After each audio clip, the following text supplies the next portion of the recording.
together. 6, 5. Tried to hold us back, to hold us. Tried to hold us back. We will be here forever. Do you understand? This week I catch up with lifelong skateboarder, all-round creative. He's a writer, artist. He's a DIY innovator, advocate and enthusiast. He builds skate parks as a job. He's a slappy purist, and we really get into the nitty-gritty of what is a slappy. It's Mr. Damo Kennedy. Damo and I have a pretty long conversation about his life so far. It goes for about 2 hours, actually. He shares about his Aruban heritage, which was super interesting to me, and basically why being creative and progressing in this experience of life is so important. And we get into the nitty-gritty of that. It's a really open, raw, authentic, honest conversation, and those traits really epitomise who Damo is, in my opinion. I loved spending time with him. We recorded at his house in Sydney, and then in the afternoon we went and skated some slappy curbs in the city. I won't blow up the spot, but stand by for an episode of Hanging With, which will be released on the Terrible Happy YouTube channel soon. So stand by. Great episode. I loved it. In which Damo demonstrates his curb dancing skills. He's done a lot, Damo. He's been around for a long time. He knows a lot of people in the Australian skate scene. And everyone that I speak to is like, Damo, I love Damo.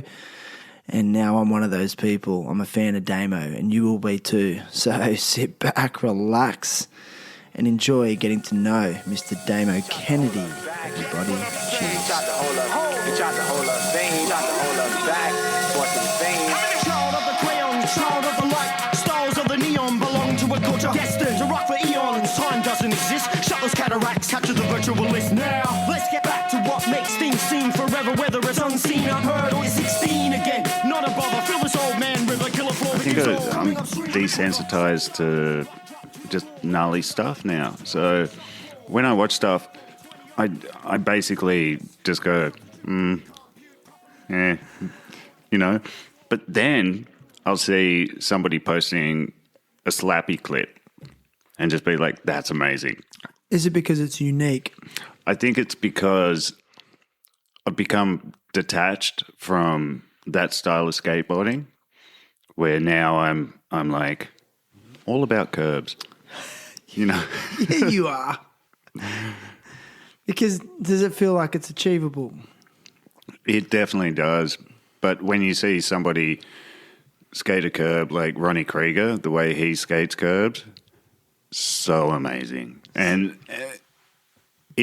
that's unachievable. But I can appreciate that a lot easier than you know, somebody doing a 28 set handrail. At what point then did your love for curb skating emerge? Was there a change in your approach? I think, or was there the old age thing that we talk about? Kind of the age thing, but I would say I always had a love for curbs. Because I grew up in that era when slappy grinds were, you know, they were kind of a new thing, and they were a progressional point before you could ollie up a gutter or ollie onto a ledge or onto a bench. You started at something curb height.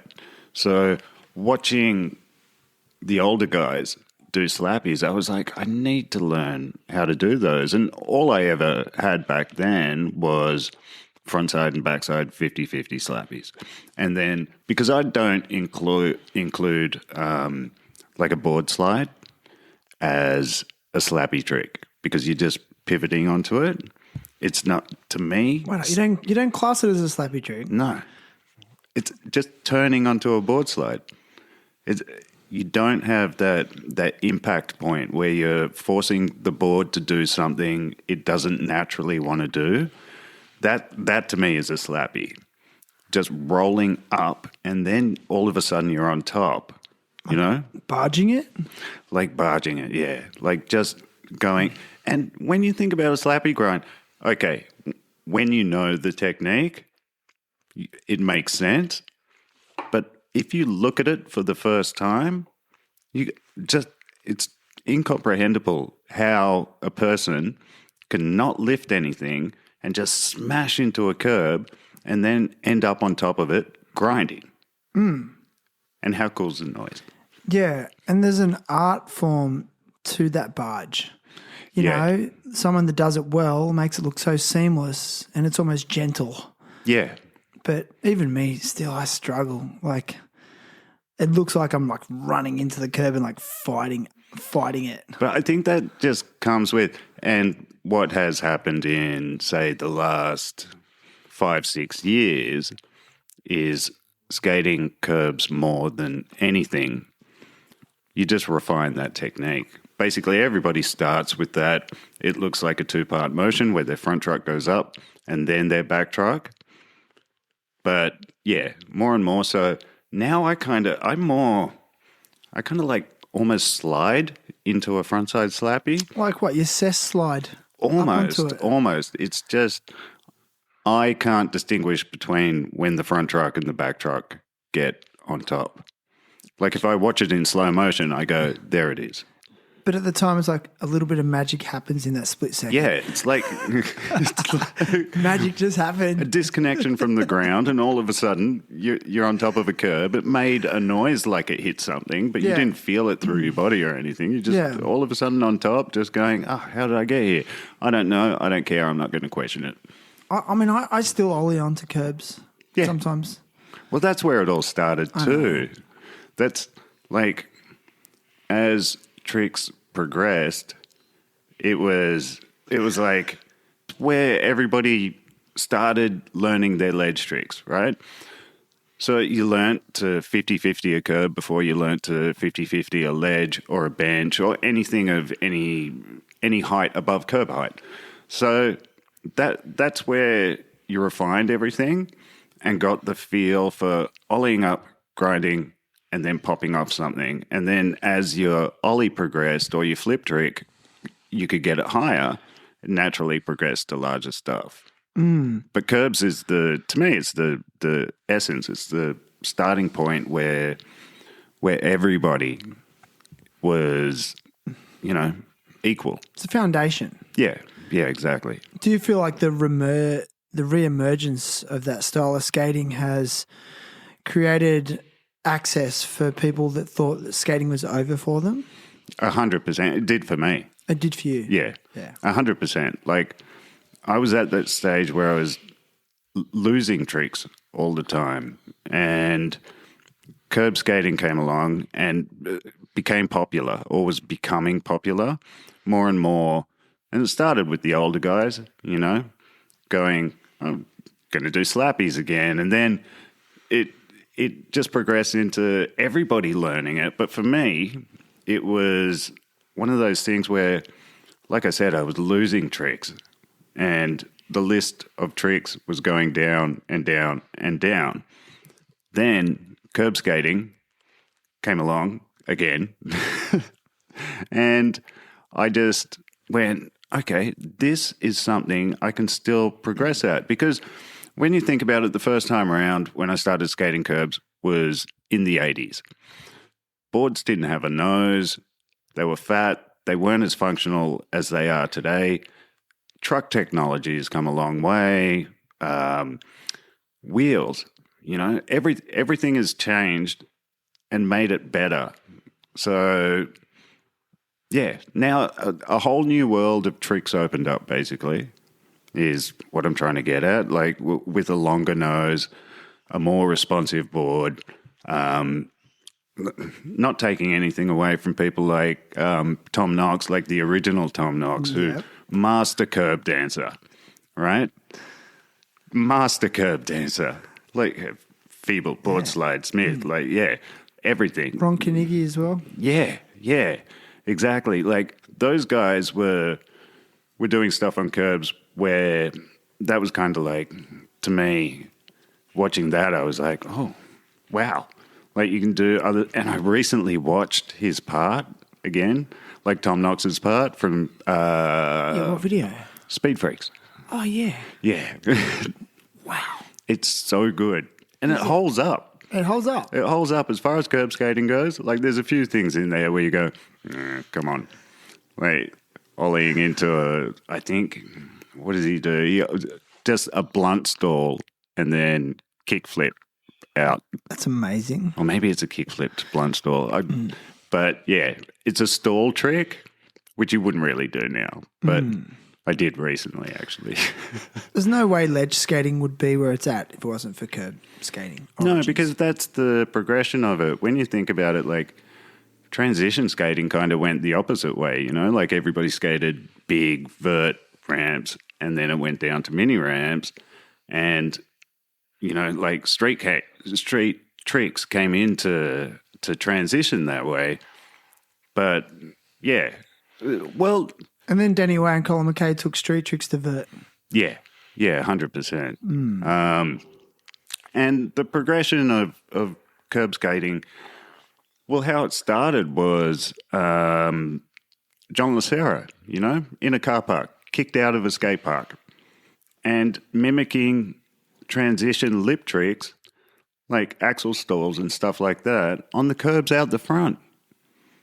Like, how crazy is that? And then the invention of slappies came about from that.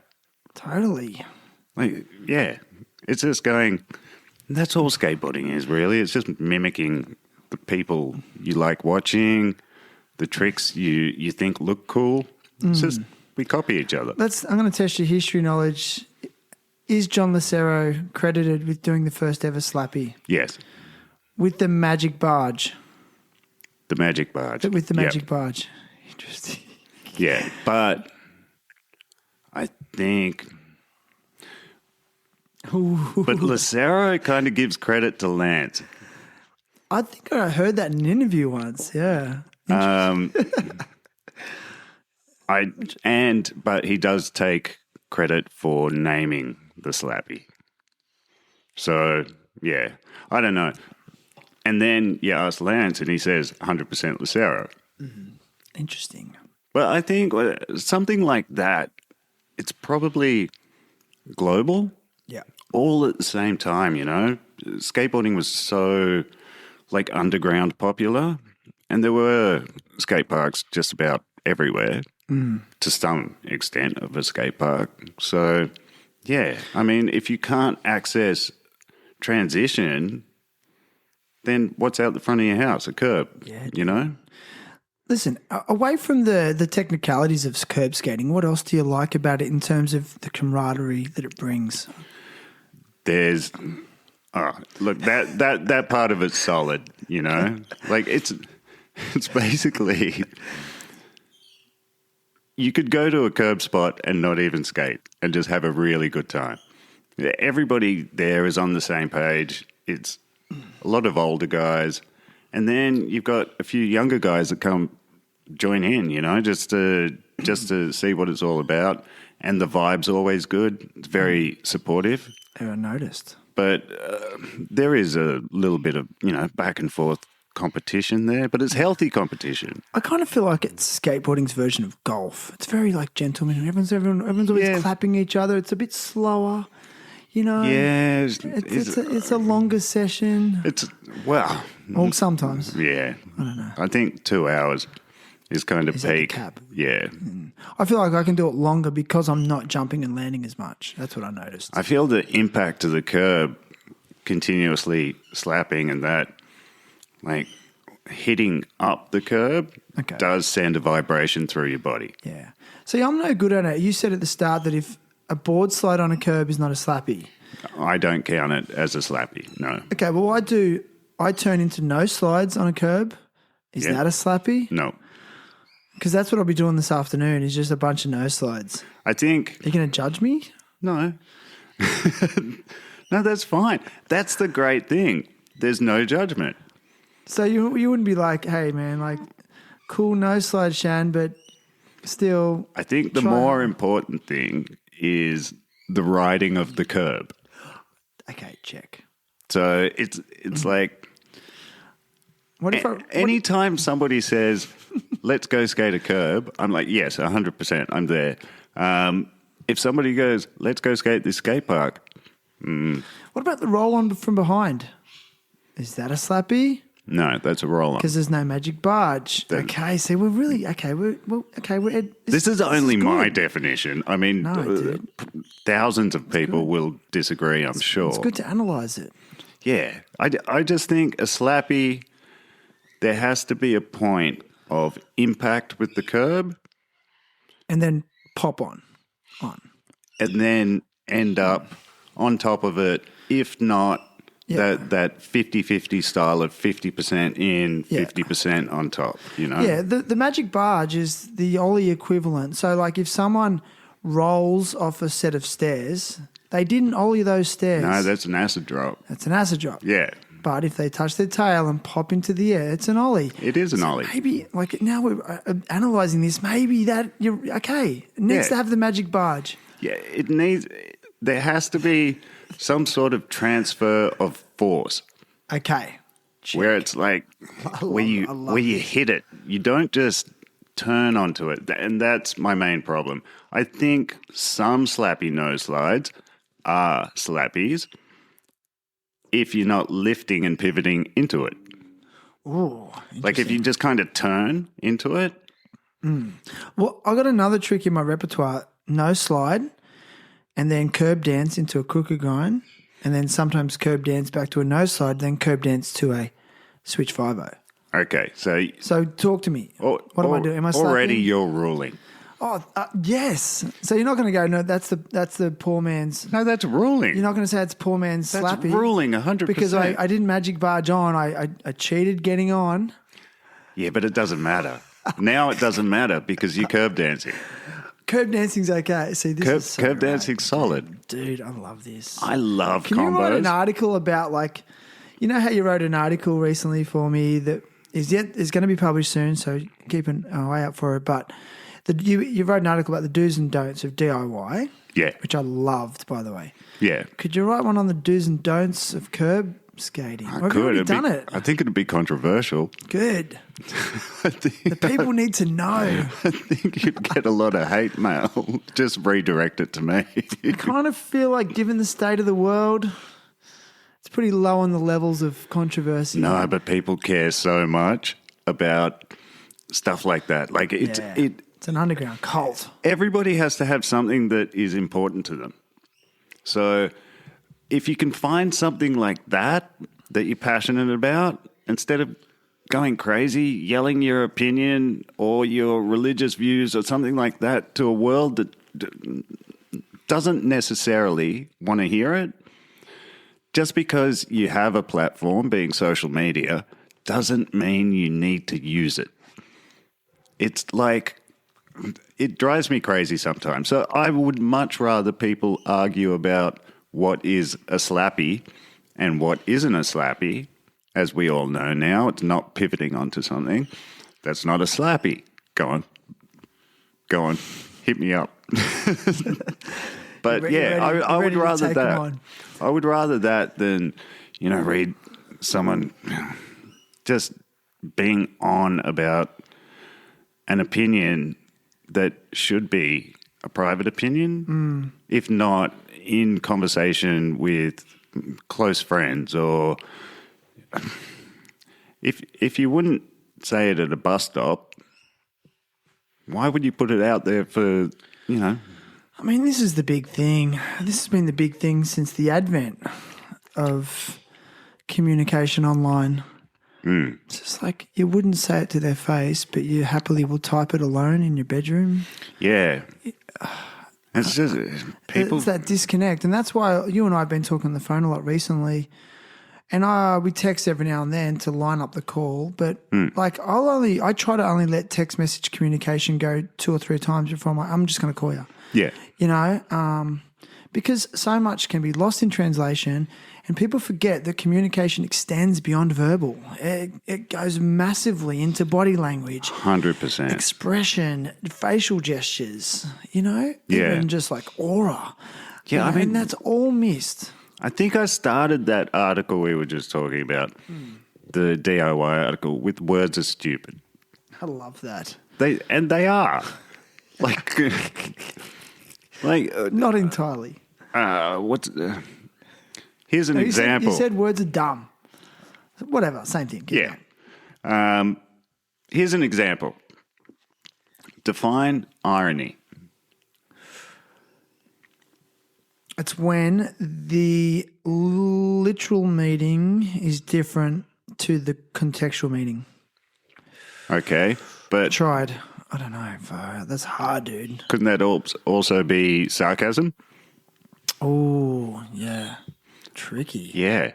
So, I mean, a word like irony, it has so much to do with context. It can be visual. It can be written. It can be a thought, you know? Like, that's why words, no matter how many words are in the dictionary, there's always going to be trouble explaining how you feel about something. Like, the words will never do a feeling justice. Oh, amen. That's the way I feel about it anyway. I love this. And I just said it in words. That's the way I feel in words, which are dumb.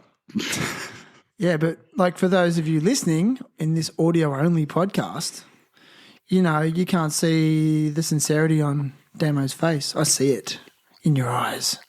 Thanks, man. I try and be sincere, or at least honest about what I'm thinking. What matters to you beyond skateboarding?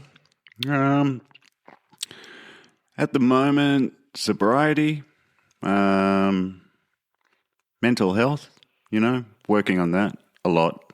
Yeah, in my own way, just exploring and cherry picking a lot of sort of different techniques and stuff.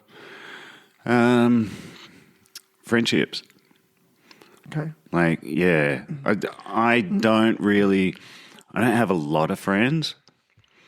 Like, I have a handful of friends, but all of those friends are like so important to me that I think, and that's very much a key to happiness or searching for happiness. Sobriety, mental health, friendships, like not money and fame? No. Money, I've never been money orientated. I honestly couldn't give a fuck. I know I need to make it because there's a roof and that has to stay there.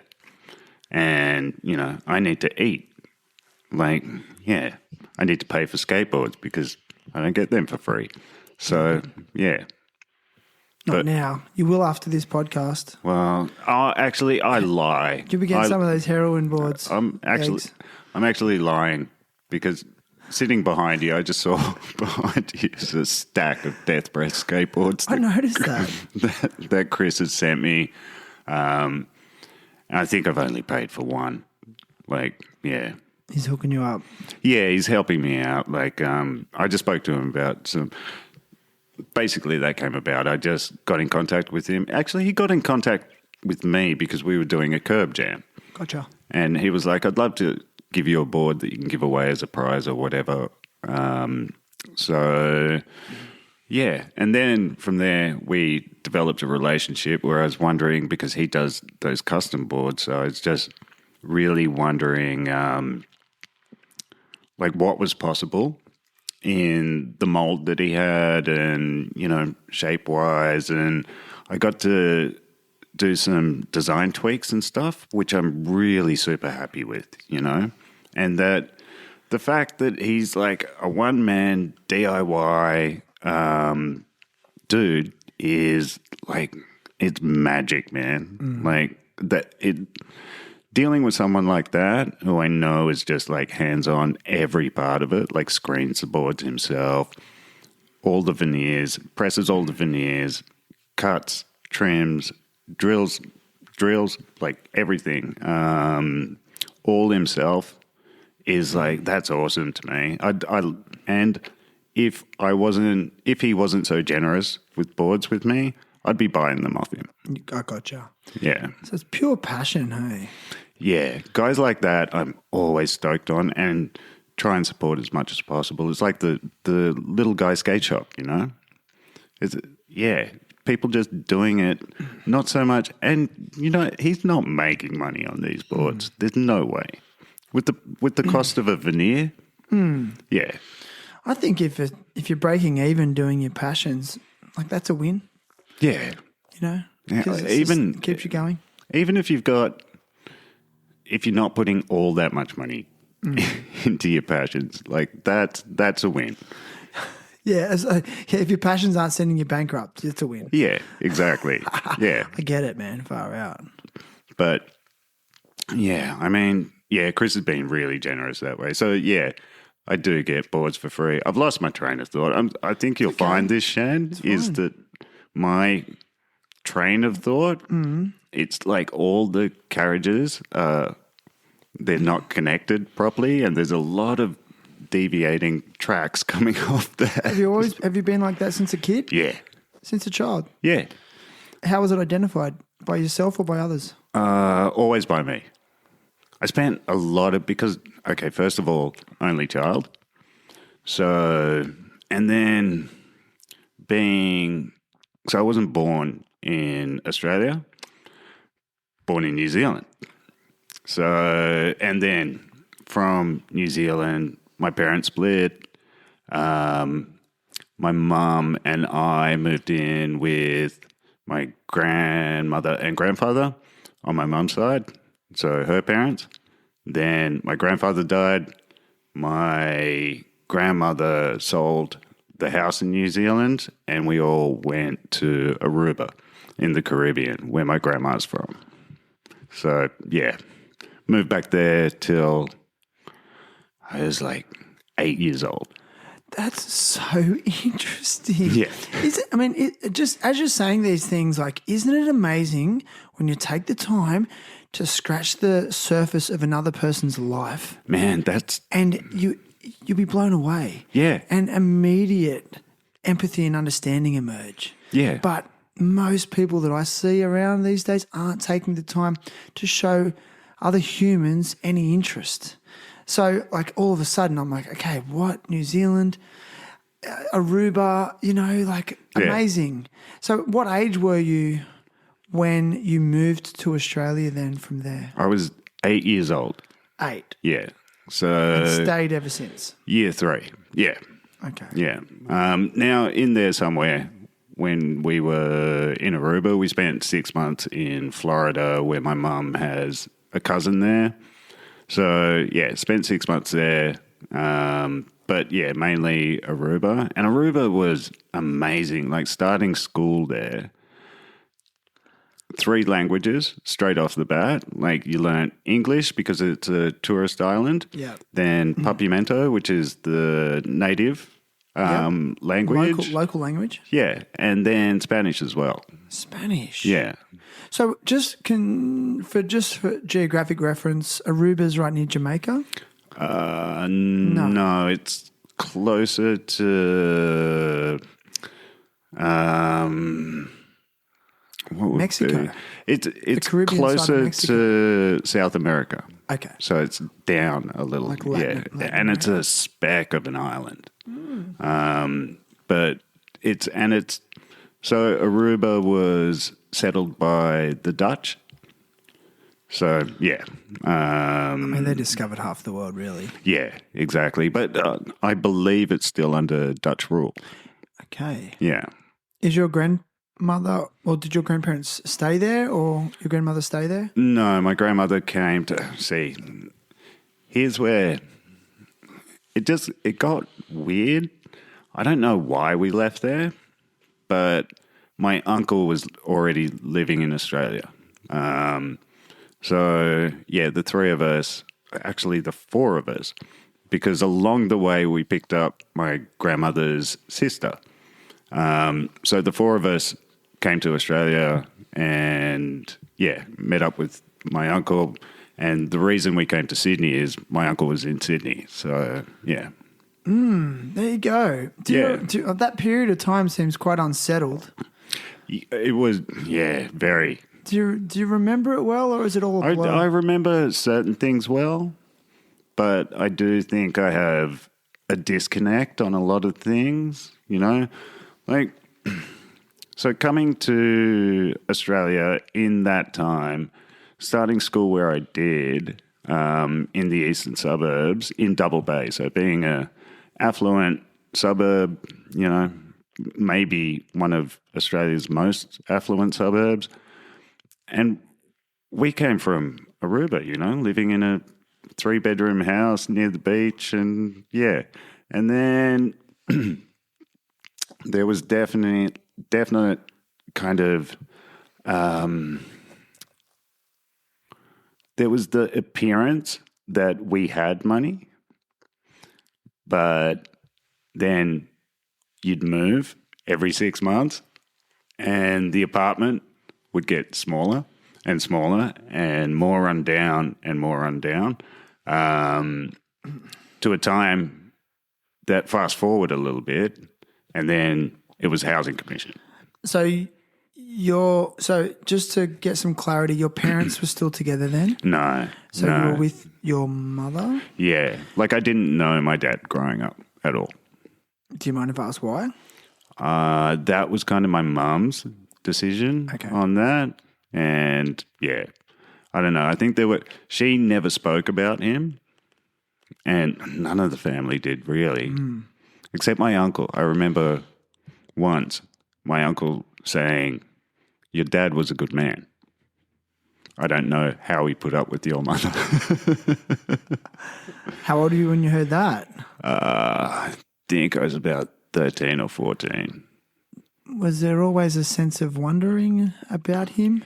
Because we identify with both our parents to help us identify who we are. So did it feel like a bit of a gap? Look, my mom did. Oh, man. So it's difficult because my mom was obviously mentally ill because she would just spin tall tales and I didn't know what was reality and what wasn't. So it was really difficult for me to try and figure out what was the truth and be like, well, do I want to know this person or don't I? Or and then years and years and years later, it's only been, I think it was 8 years ago, I got in contact with my dad. So, yeah, but just in time, he's passed on now. So, yeah. Condolences. Yeah, it's all good. Do you mind if I pry a little bit more? No, go for it. Was that quite healing meeting him? Is healing the right word? It was and it wasn't. Because there must have been curiosity for you. At that stage, there was so much separation and I had so much going on in my childhood that I hadn't really spent any energy on trying to figure that side out or worrying about it because there was enough going on without added what could potentially be stress, So it wasn't until, a lot later in life, like I said, just not that long ago at all, that I actually really kind of went, okay, maybe there is kind of something missing there or has always been that I wouldn't mind figuring out. You mentioned that sobriety is important to you, which generally indicates that maybe substances were a problem for you. 100%, yeah. And without picking you apart too much, do you feel that maybe that disconnect from a male role model such as a father was at the core of some of your substance abuse? Some of it, yes. Okay. 100%. Okay. Yeah, no doubt.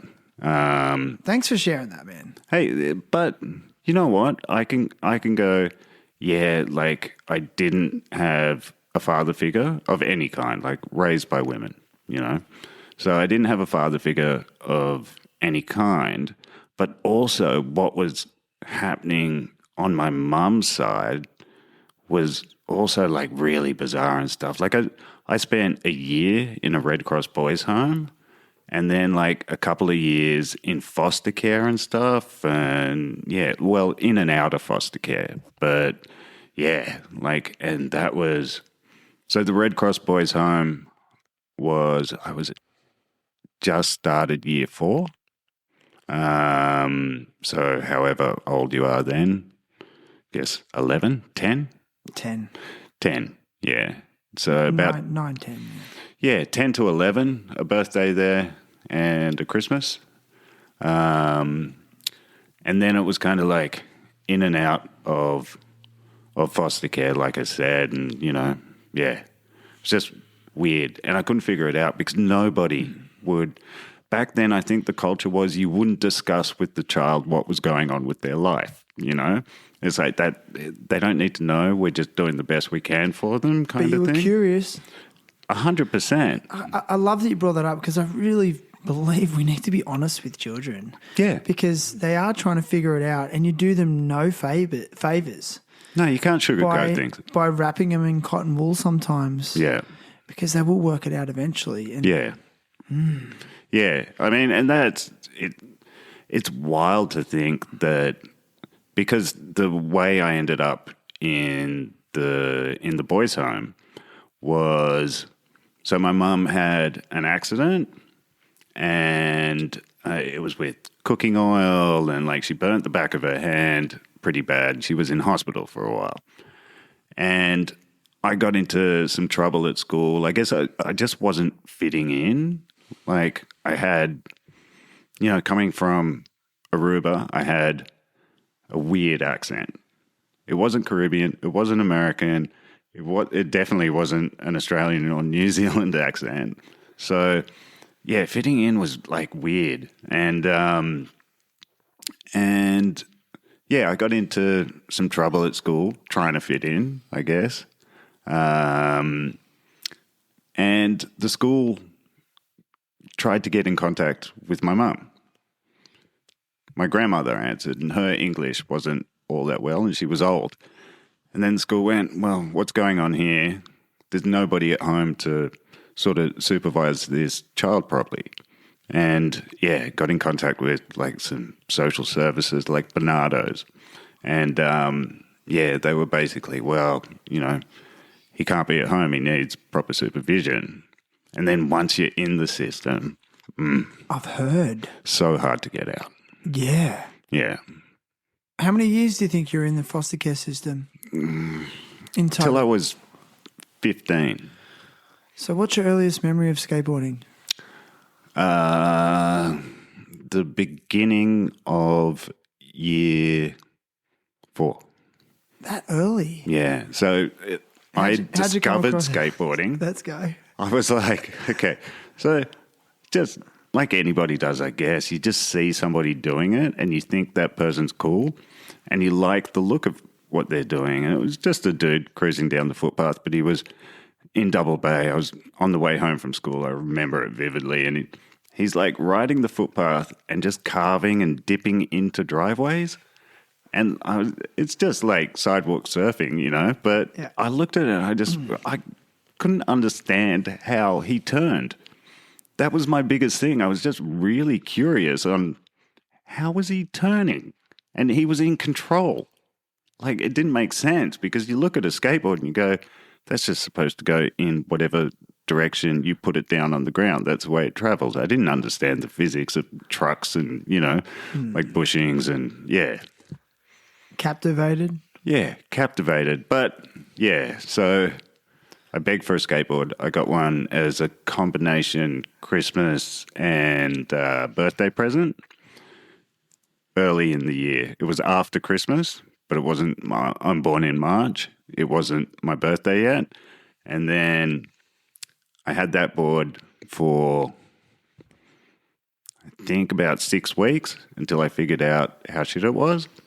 And then I wanted a new board so bad. I was like, I had my eyes on this McGill. I saw a McGill. And I was like, I want that. But then I got whisked away to the Red Cross Boys Home. So then, like, directly after starting, I'm in the boys' home and you're not allowed to take anything personal with you. Like, all the toys in there and everything. You share everything. You share clothes. Well, okay. Yeah. So, so go back again. You had to leave the skateboard there. Yeah. Had to leave it at Even home. though it was bought for you. Yeah. That would have been hard. Well, it wasn't. I wasn't allowed to take it to the boys' home. Oh, excuse me. Okay. Yeah. So, yeah, it was one of those things. You're just discovering something and you're wondering the possibilities of it, and then you're taken away from it, not it's taken away from you. You know it's there. It's at the place where you should be, your house. But yeah. Interesting. Again, Yeah. perspectives, things that you would never know, people would never know. Yeah, that's it. And I don't talk about it with people. Like my really close friends, they know all this. Like there's people that I knew from primary school then that were like, one day I'm there and then the next day where's Damo for a year? Like, Gotcha. yeah. That's unsettling, bro. Yeah. When do you think your life started to become more stable? Was there a moment? Yeah, about what time is it now? Since I got here? Yeah. You're so pro.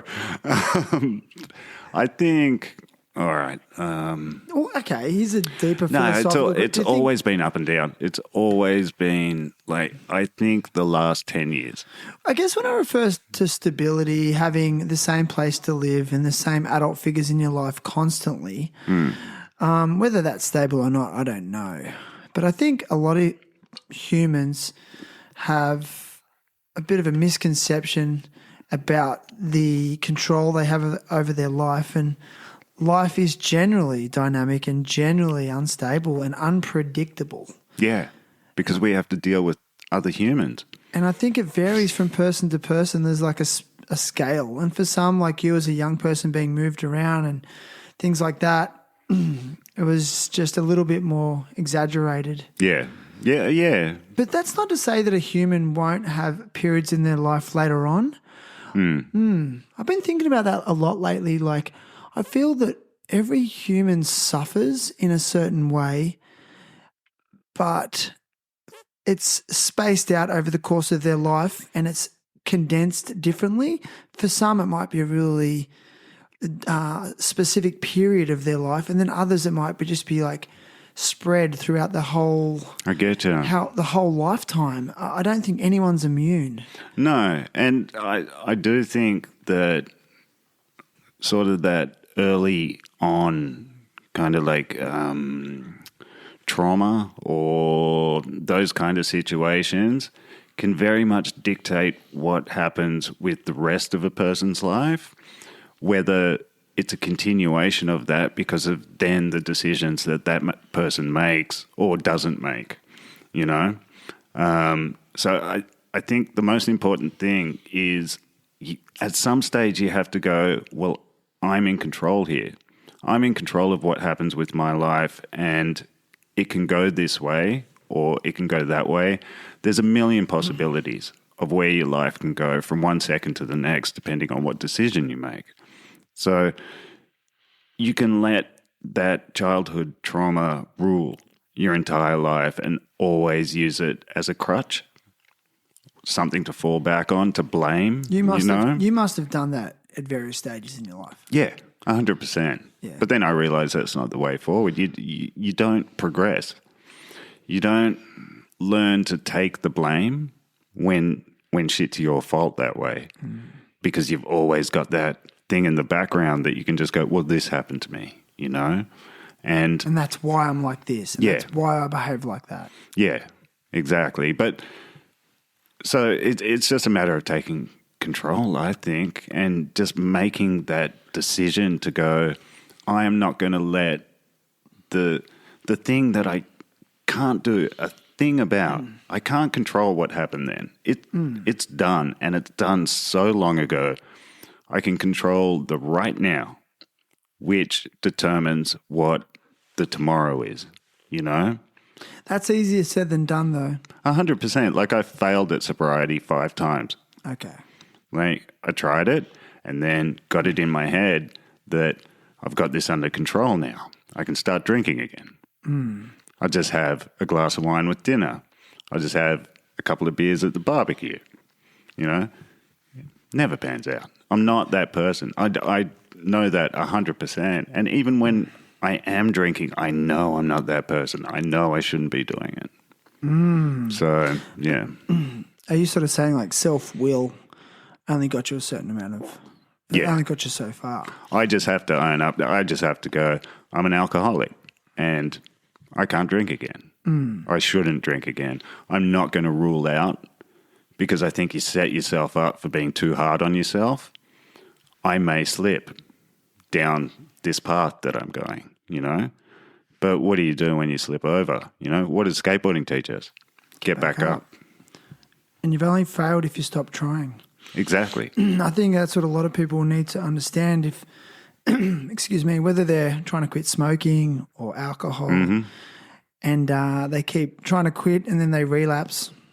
They think that they go into a sense of shame. And I know I did that for many years, like just basically this narrative, like I'm hopeless, I'm useless, I can't do this, I'm not strong enough.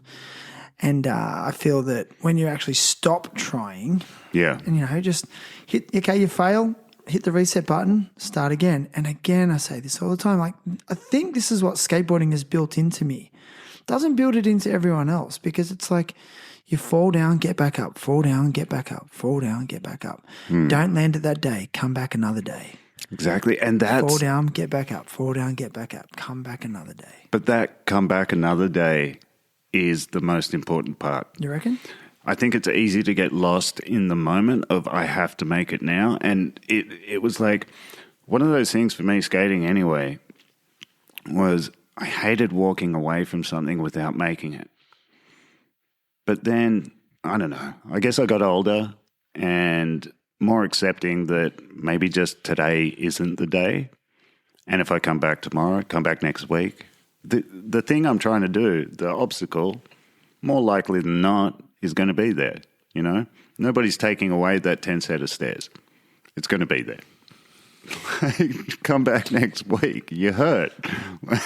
Go home. But, yeah, that's a life lesson that, you know, shit'll be there tomorrow. It doesn't matter right now. But that comes with wisdom too. Yeah, I mean, which comes with age a lot of the time. Yeah. That's what I'm enjoying about being an older skater, and I don't say that lightly because I feel like, you know, old is a dirty word, I think. Anyway. But the lack of ego, and I don't beat myself up if I don't land a trick that day. Yeah. Like, okay, maybe it's just not meant to be, or maybe it's not meant to be today.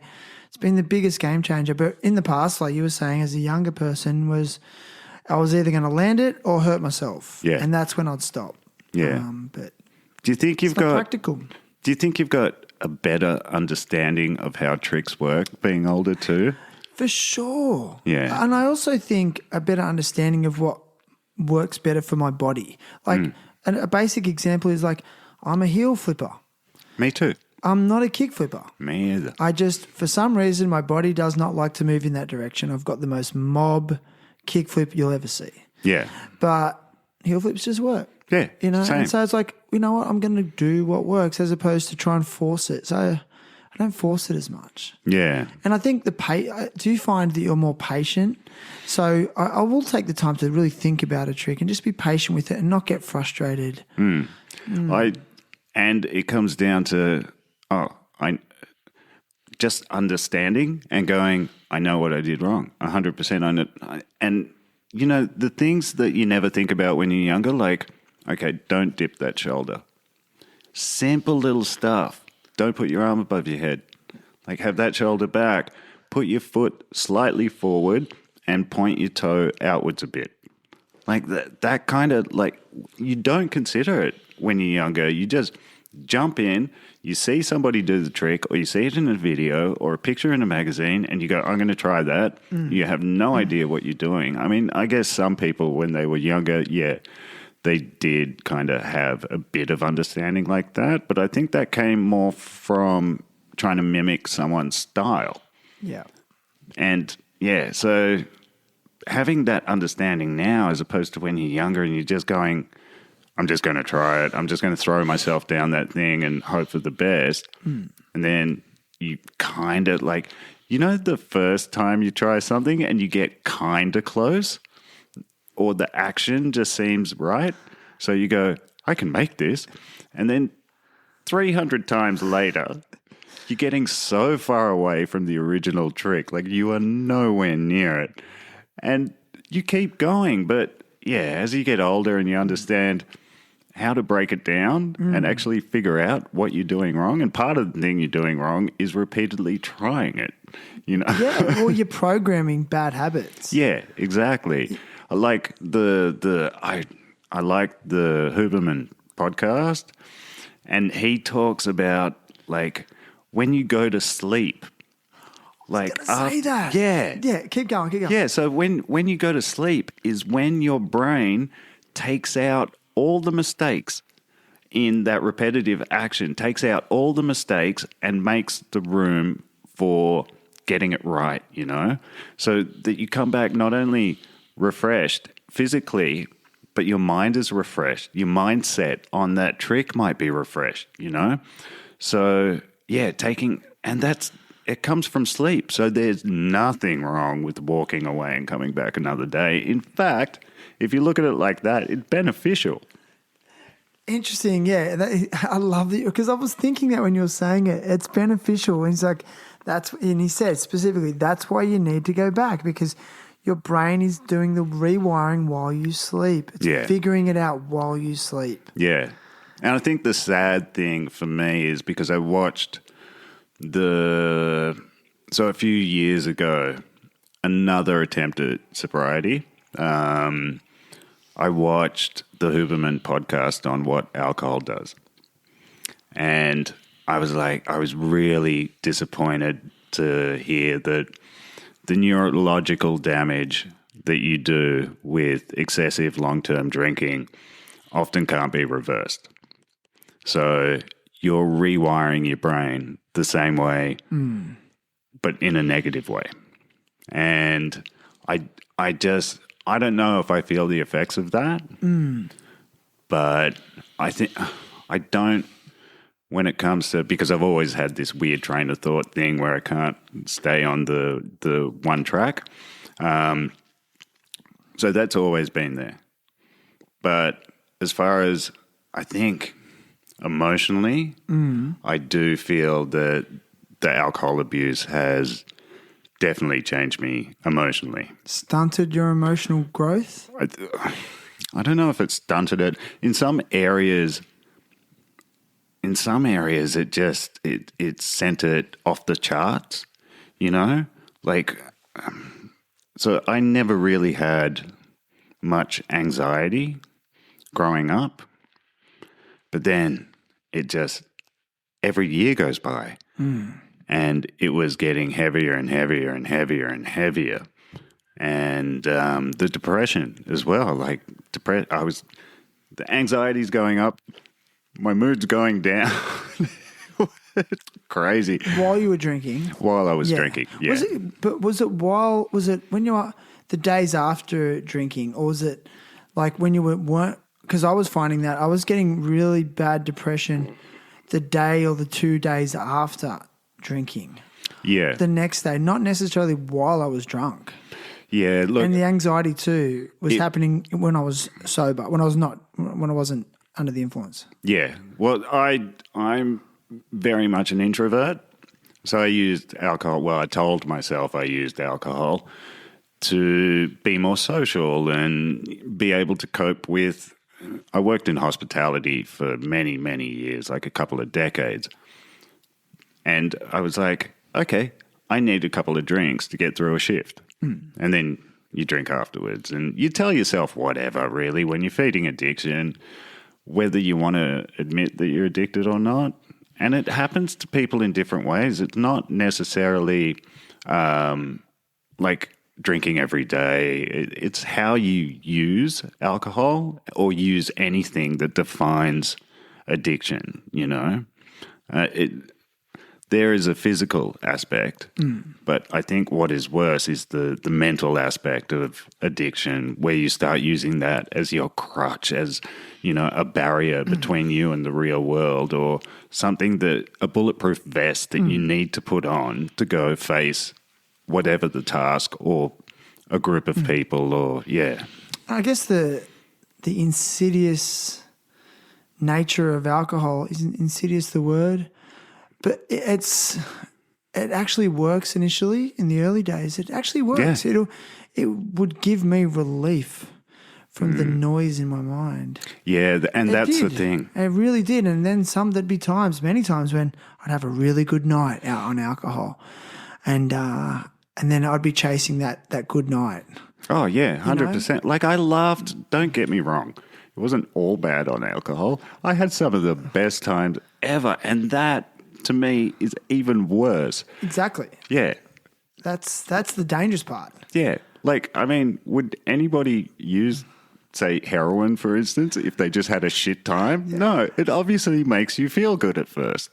And then you chase it. Yeah. And until that becomes the new normal, and it doesn't even feel good. No. Well, you need it to feel normal. Yeah, yeah. Which is, I mean, that was a bit, and I always knew, you know. Did you? Yeah. Deep down?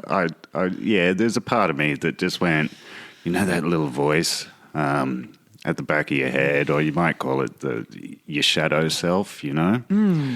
That guy that's trying to get out all the time because, Do you think like stopping was also indicative of you just getting honest with yourself? Yeah.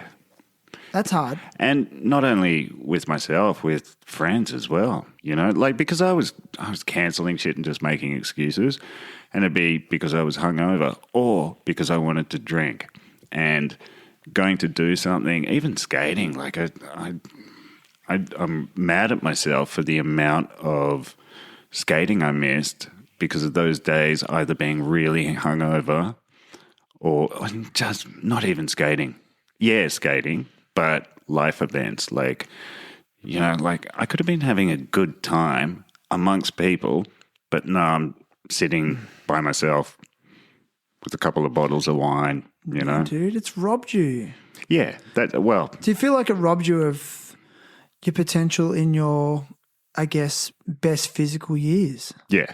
That's how I feel. I'm resentful. Well, I kind of think... A little bit. Yeah, to an extent. I didn't really start drinking till I was 20. Interesting. Yeah. So I didn't... That's late. Yeah. By Australian cultural standards. But I wasn't normal.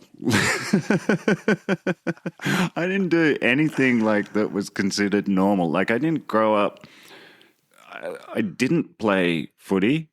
I tried once. I was horrible at it.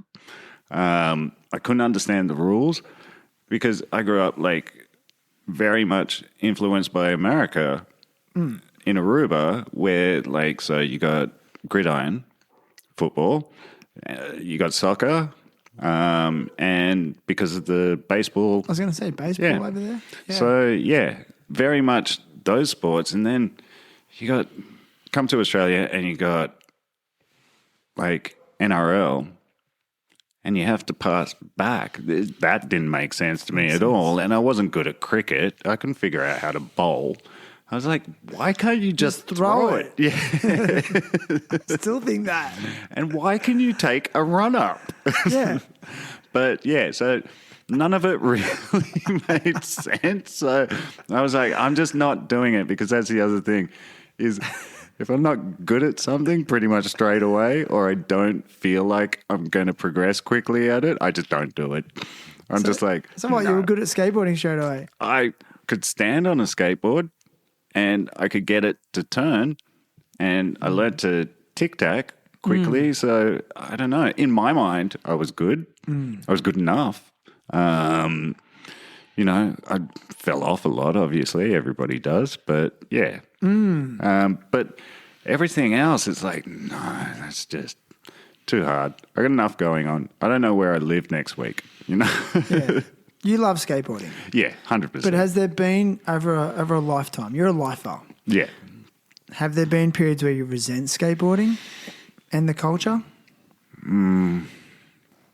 Quite honestly, I don't think so. I can't remember a moment where... I just don't think you can blame the activity of skateboarding for anything.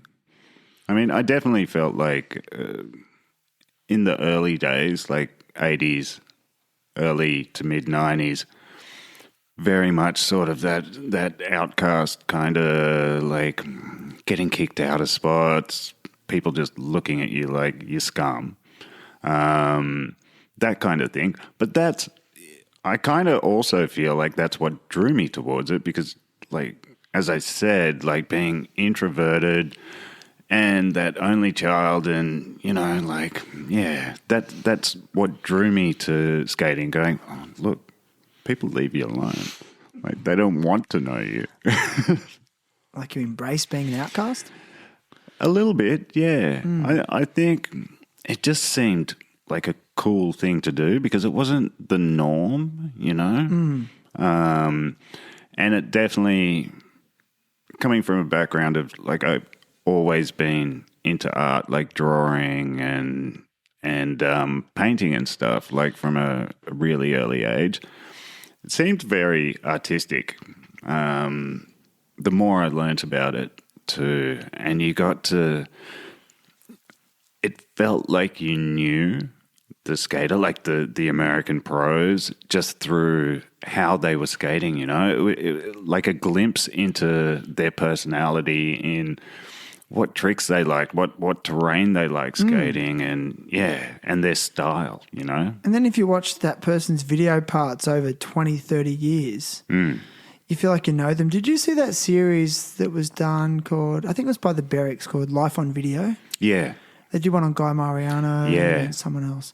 And it's like, like I literally feel like I know Guy Mariano, but I've never met him. Yeah, that's it. And it's the same me and Nardis.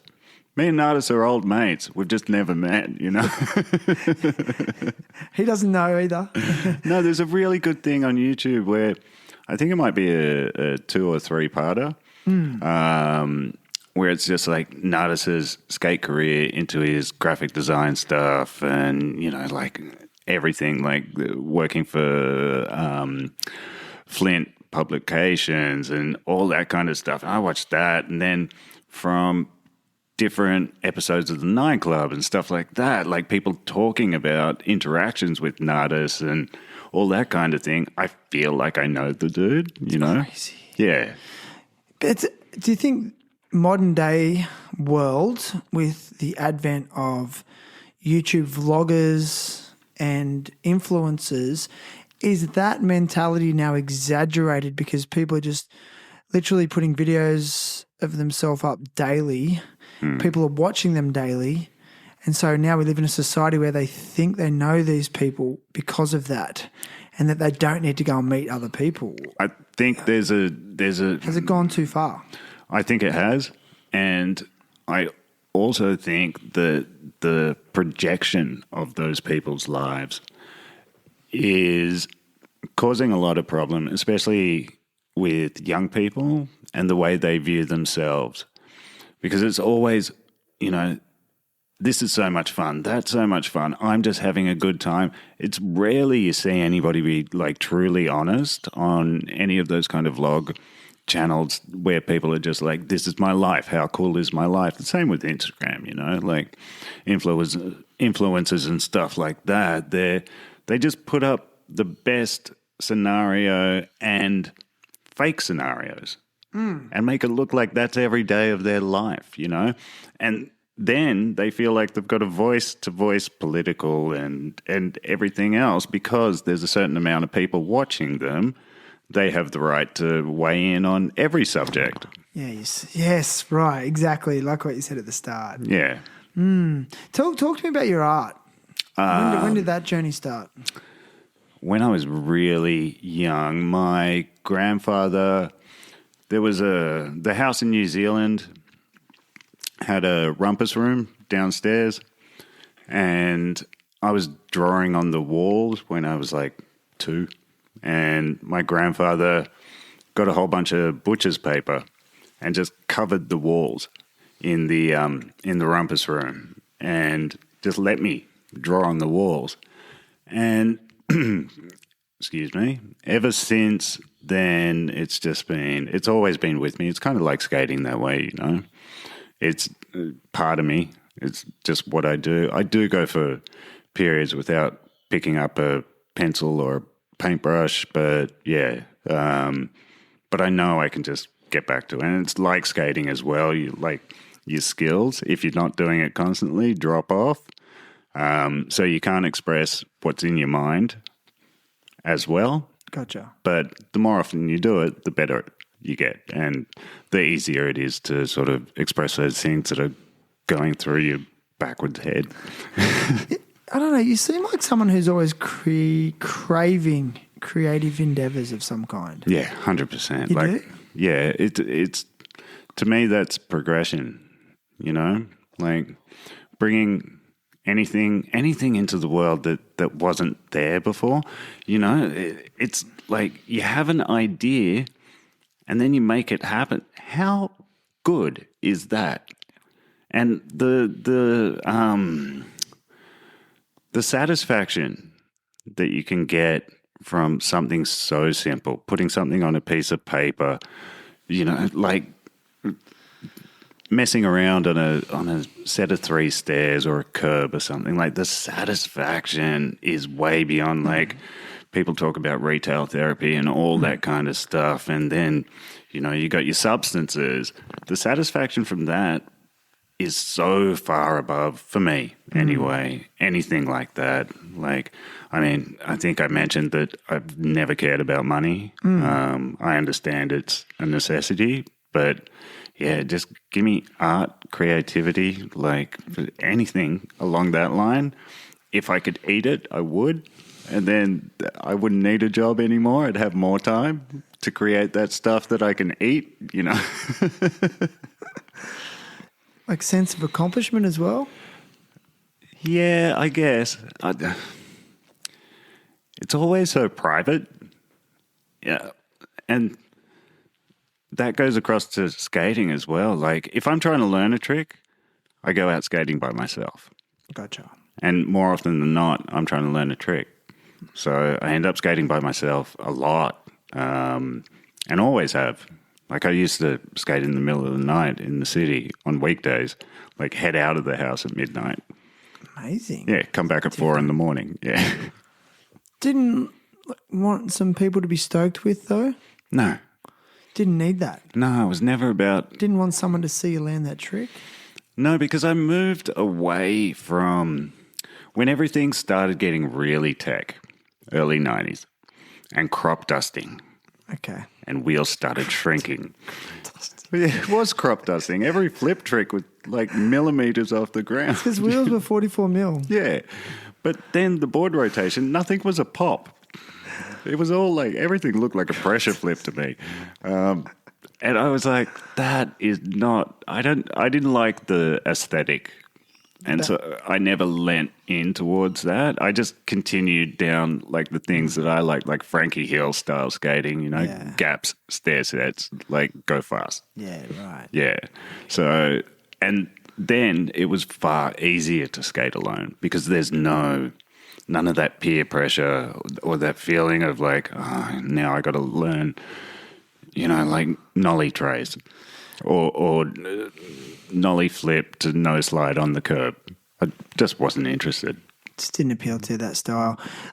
In modern day, though, when you go skating by yourself, and let's say you've learned a new trick, are you setting up your phone camera? Sometimes. To capture it? Sometimes. It depends if, you know, like, it depends how I'm feeling on the day. Sometimes I just really enjoy just walking away with the memory. And that's it, you know, like that's what we used to do. Don't need the validation of people by showing them? Nah. Okay. Nah. Okay. And some tricks I've done, I never filmed it, and I've never tried it again. But I think we grew up in an era too where access to camera equipment, like most of the time, we weren't filming. Whereas these days, skateboarders are mostly filming. Where everybody's got a studio quality camera in their pocket. And I've succumbed to it a lot because of part of my mindset is that I want to make up for lost time and capture as much of this while I can. And I kind of lean towards... Because I miss so much. I lean toward... I get that, but I do lean towards thinking that I can never... I won't say never, but it is unlikely that I will get tricks that I got when I was between 15 and 22.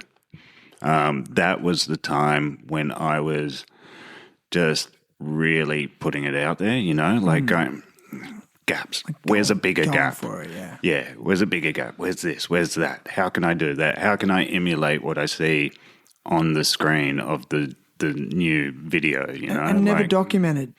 No. Because, yeah, like I often think about like, oh, I did so much stuff that was never seen. And like I feel sometimes a bit of, not regret, maybe remorse. I wish we put more effort into it, filming, document photos even, I don't even know. Look, my friend Blake had a video camera. Well, his parents had a video camera. And he's got a little bit of footage from back then. It's mainly like Chatswood Pool, which would have been, I guess, 1990. Wow. The second pool I skated. So I had experience. So I was like, okay, that's kind of cool that he's got that. And then I think of the other things that I did, like the things that I'm more proud of, like pop shove it's down big gaps that I just thought, I'm not going to make this. And then the next second you're rolling away. Stuff like that. Never thought about, I got to call somebody with a camera or organize something. It's just, I just wanted to do it for the sake of trying it and hopefully making it. Yeah. So, yeah. I mean, you must have had a few good photos taken of you back in the day. Yeah, a few. Yeah, I mean... But few and far between few as and well. far between. But those ones that you do have, do you cherish those? I don't have them. Why not? Other people got them. I was... Yeah. Okay, so I had a bit of a scrapbook and then the house flooded that I was living in. I was living in Rose Bay and my apartment was like a basement apartment and right behind the long wall, which was living room and bedroom, was the stormwater drain. And there was like a heavy storm and the stormwater drain breached and water just came under the wall. No way. Yeah, like I got home. I was working hospitality. I got home. It was like 2 a.m. and I'm having trouble opening the door. And I'm like, oh, something's fallen and it's blocking the door from behind. I'm like, no, it's moving. I'm like, oh, what's going on? Go to turn the light on. No electricity. Like, don't know what's going on. My eyes adjust a little bit, and I'm like, what is on the floor? It was like shit out of the stormwater drain, like mud, leaves, like, yeah. Wow. And so everything was stored under the bed. And then it all got ruined and lost. All got ruined. Wow. I mean, like records I'd been collecting, like the sleeves got ruined anyway. You devastated? Yeah, a little bit. But then that's the point where I just went, collecting stuff is stupid. Because shit like that can happen and you lose everything. Or there's a fire or... It's just stuff. It's just stuff. And like, wouldn't you rather just have the memories? So then it was like, it's not important anymore. Nothing, like, it doesn't matter. The photos, I mean, I like some of the stuff I've done lately and I'm glad it's saved in the cloud. But, you know, at the end of the day, that printed photos, the negatives, like, it just doesn't matter. I got the memory and nobody else. Everybody's going to look at a photo and interpret it differently. My memory is mine alone, you know? Like, it's like you can look at a photo and it's a flat two-dimensional thing. And you look at it and just go, okay, he's doing that, down that, put 2 and 2 together. But the emotion of it, the actual feeling, the adrenaline, the dopamine, endorphins, like all of that stuff, that's mine and mine alone. Nobody can ever share that, you know? So, yeah, I don't care about stuff. I love this. And that comes from being poor as well, like not having stuff, you know? You would have cared about money and stuff when you were younger in some times. Oh, I cared about money enough to... So me and a friend, Elliot, used to go knocking on doors when we were young around the neighbourhood, around the affluent neighbourhood, like around Double Bay and Bellevue Hill, and knock on doors and be like, any odd jobs? Like, we'll rake, we'll clean your car, you know, this and that. We'd do that Saturday morning and then head up to the skate shop at the surf shop at Bondi Junction. Surfection. No. Before it was Surfection. Interesting. So it was owned by, I'm sure the guy's name was Vic. I could be wrong, but it was always a surf shop there as far as I knew anyway.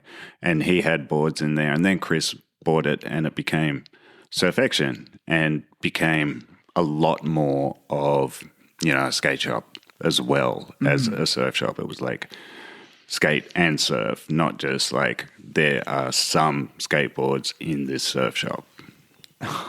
But yeah, we'd just make that money and just, head up to the skate shop. And we were like... Easy come, easy go. Yeah, we were young and walking in there was like $100 each, because people in affluent neighborhoods, you wash their car, they're throwing us a $20, $30, 40 sometimes for washing their car. We're just little kids, like just going... Pick the right neighborhood. We're rich. Nice. That flooding, was that on O'Sullivan Road in Rose Bay? Oh, it was on New South Head. Okay. Old South Head, I should say. Old South Head. Old South Head. Yeah. Yeah. So, but it's close. At the bottom of Old South Head? Yeah, so... Bondi end? Yeah, the golf course end. I wish I could remember the cross street. It's about 2 blocks from where you turn to go into Bondi from that service station there. I know. Yeah. Yeah. Just thinking, just wondering because I thought that's near the golf course. Yeah. Thought maybe it had something to do with that. Anyway, it's neither here nor there. Man, this is really interesting. Like, because I grew up with no money as well, you know, and I've had to learn my lessons with it because then, conversely, I chased money for a long time. Yeah. Because I was so scared of not having it again. Yeah, yeah. But you said you didn't really go through that. Or is this a new thing, the whole money doesn't matter thing? No, that's always been in me. It's always been in you. I think I guess I could use it as an excuse for not having money. Like, oh, I'm broke, but it's by choice. Yeah. But I always had a job and stuff, like I always did shit to earn money. Like you made your way. You paid your way. I paid my rent most of the time growing up, a couple of times like couldn't. Yeah. And yeah, so it always worked. It's just I never had that I need to build up a bank account, and it's come around to bite me on the ass now. Like I recently just had a lower back injury, or the reoccurrence of a lower back ongoing injury. Yeah. And yeah, just being on my ass for, 2.5 months or something like that, not being able to work, not being able to skate, not being able to, and that fucks with your mental health as well. But financially, I was like, fuck, I'm just living on my credit card and just going, yeah, every couple of weeks paying rent on my credit card going, it's actually costing me more than the rent is because there's going to be interest. Yeah. And my groceries are costing me more. They're already too expensive.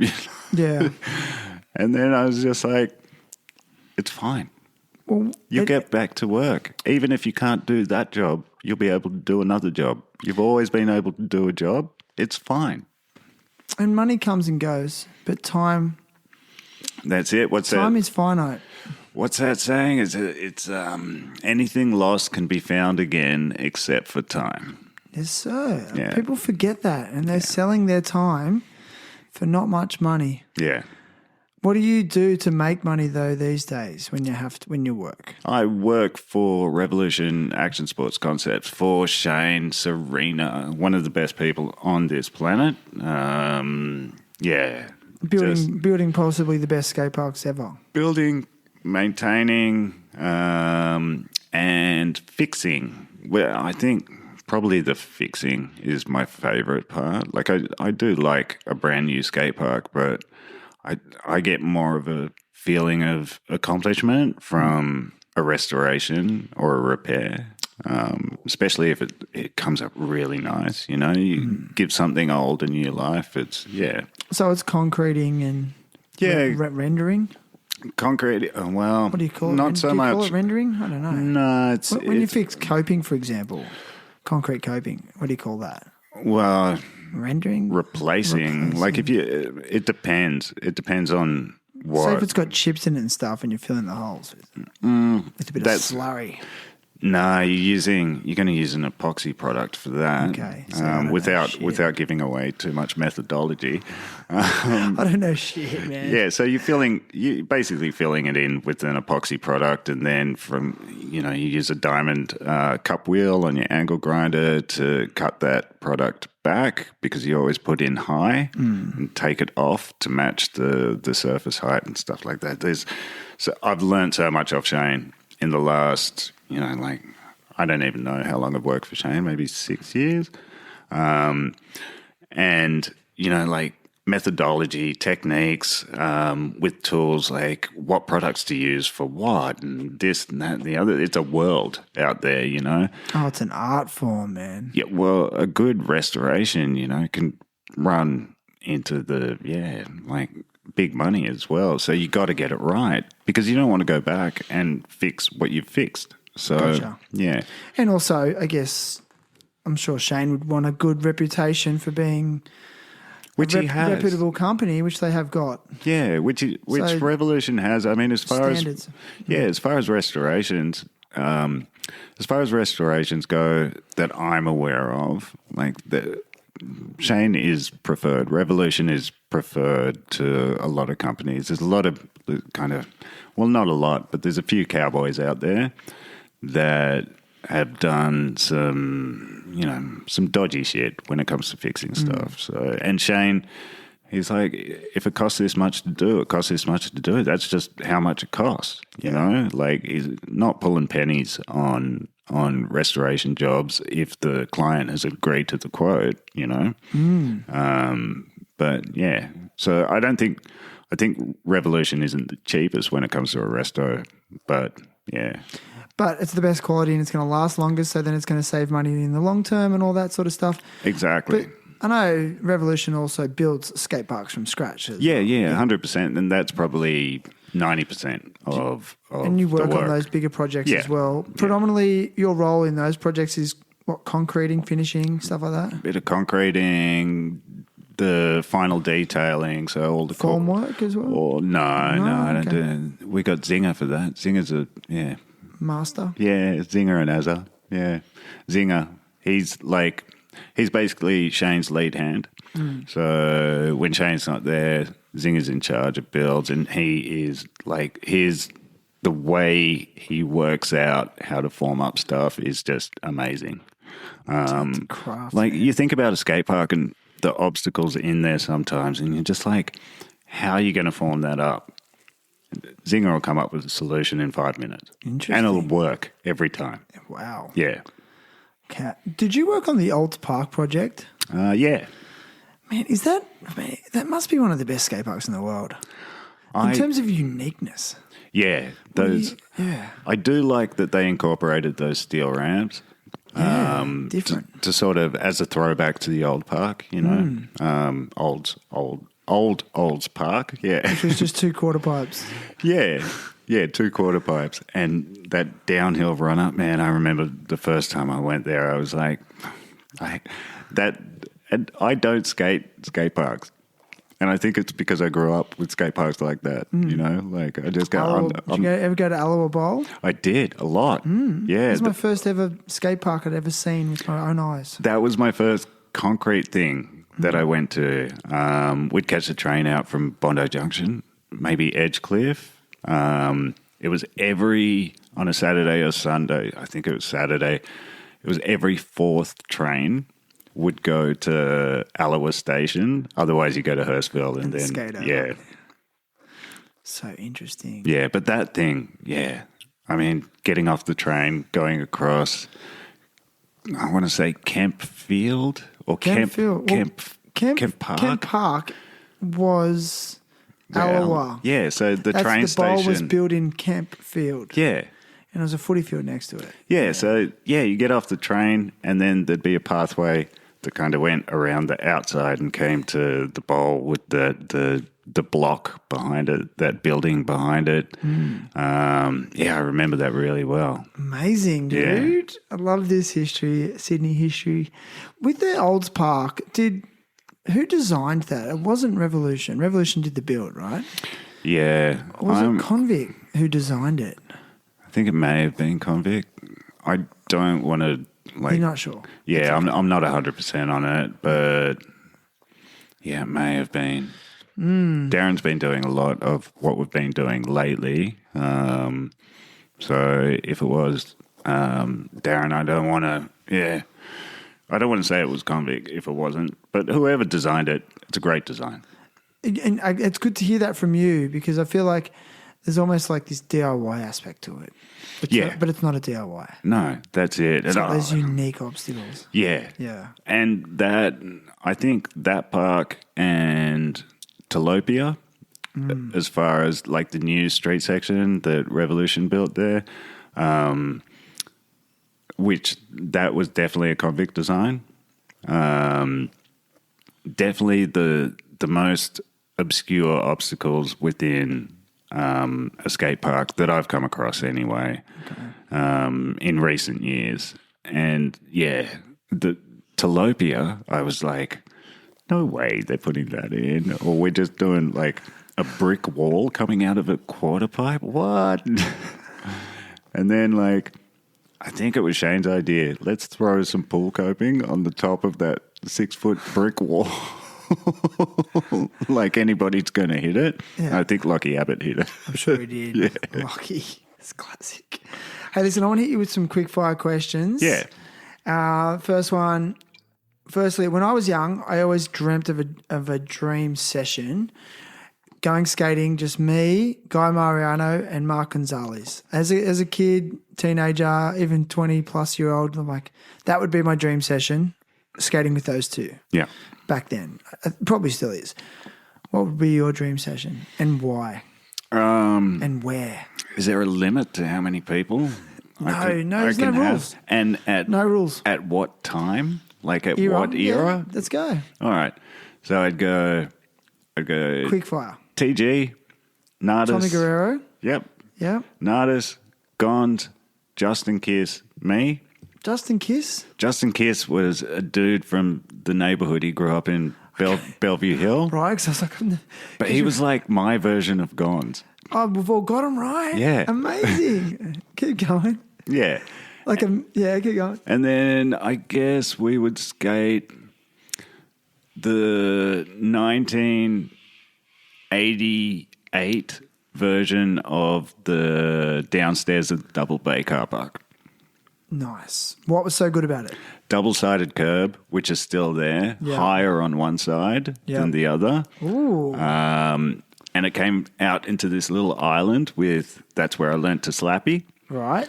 And that island was part of that double-sided curb. So the double-sided curb came out, then had kind of like an island coming out from it. So it was double the height on the other side. So if you got a trick on the curb side, you could then try it on the bigger side. It also had a gap out to the street, which was about waist high, but you had to ollie curb high to get over and out. And then it had another garden gap on the other side at the entrance where you drove in. Just good stuff. And night skating there, indoor as well. Yep. Night skating, spent many a night there. But yeah, I'd love to have that crew there. Where do I want to be? What era do I want to be? I want to be 1990 Damo. 1990 Damo. Yeah. We're so similar because, they always talk about the depression of skateboarding in the early 90s. But that's when me and my crew down in Nowra, that's when we were really into it. Yeah. We really got into it in the baggy pants, small wheel phase, and we endured that. Yeah. Our passion, because I think around 92, when the release of Blind Video Days came out, we were so in love with that movie. We didn't care if skateboarding was popular. Yeah. And then on the back of that, Plan B, Questionable. And it's like, that was it. We are in, all the way in. For me, I think like eras like that are so cool where skateboarding just dived in popularity and then just made its like self like, hey guys, I'm still here. But it really separated like skateboarders from people who just rode a skateboard, you know, like because all those people who just rode a skateboard, they dropped off as well. So you're just left with all the people that really loved it and were passionate about it. So I love a dive in skateboarding's popularity. I think it's a great, you know, equalizer. How do you maintain your sobriety? Meditation. Talking to myself. Talking to yourself? Yeah, I talk to myself a lot because I live alone and I am very much an introvert. Well, I call it talking to the cat, but it's to me, you know. Not communing with other people that may have endured? I do meetings online. Okay. Online format. I don't like the in-person meetings. It's not my thing. So, yeah, I mean, meditation's good. And then you just learn skills, you know.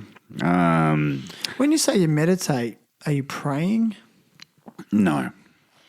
Okay. Is it like a guided meditation? It can be. I like going, it's internal. Just that classic kind of breath focus. And I do a fair bit of like body scanning, which I don't know. It's something I've kind of always done, and I didn't realize it was a meditation technique until I came across it. Like, we're going to do a body scan today. You know, okay, all right. What is this? And I'm like, I do this all the time, and it works for you. Yeah. Look, I don't want to get too into this, but you have mentioned to me in our conversations that living with depression and anxiety, and I guess maybe a sense of introversion, because it's interesting. Perspective is interesting, or a person's perception of themselves is interesting. You keep referring to yourself as an introvert, but that's not what I'm presented with. Personally, I don't see an introvert. I see someone who's very good at communicating. Yeah, but you know social. what? It's just you and me sitting here. So if it was a group setting, it might be different. It could, it definitely would be 100% different. But look, living with those things, as many do, how are you managing it? Is it purely through maintaining sobriety and that's helping with your mental health, or is it other strategies? I'm going to say it's 90%. Okay. And I'll say it's 90% because you have sober perspective on things. So it's far easier for me to talk myself down from a point where like the anxiety's kind of taking over, and I can talk myself down. I can do a meditation. I can do some breath work and stuff like that to bring myself down. If I'm drinking, no, it just magnifies everything, amplifies, you know, like turns up the volume on that anxiety if I don't get it right then and there. Because, I mean, alcohol's a form of medication, right? So self-medication. So if I don't get it there, the anxiety, I'll get it the day after, like you were saying earlier, you know, like a day after that sort of hungover, anxious feeling, that is my worst nightmare. That was the cycle I was in. It was big night or big weekend, terrible hangover, and then mental hangover, depression, anxiety that would be unbearable for about 3 days. And then what do you know? It's the weekend again. Yeah. And I'm like, I just need to get away from this. And then the alcohol would be there again. And then the cycle continues. Numb for a few days. Yeah. Hungover, depressed, anxious for a few days, numb for a few days. And the thing is, People live in that cycle, man. And if you know it's worse when you have a hangover, what do? You just make sure you're not hungover, right? So that tends, if I stop drinking, I'm going to get a hangover. And it's genius when you think of it. You go, if I stay drunk. Not sustainable, though. No, definitely not. And don't try that at home. What do you love about slamming on a skateboard?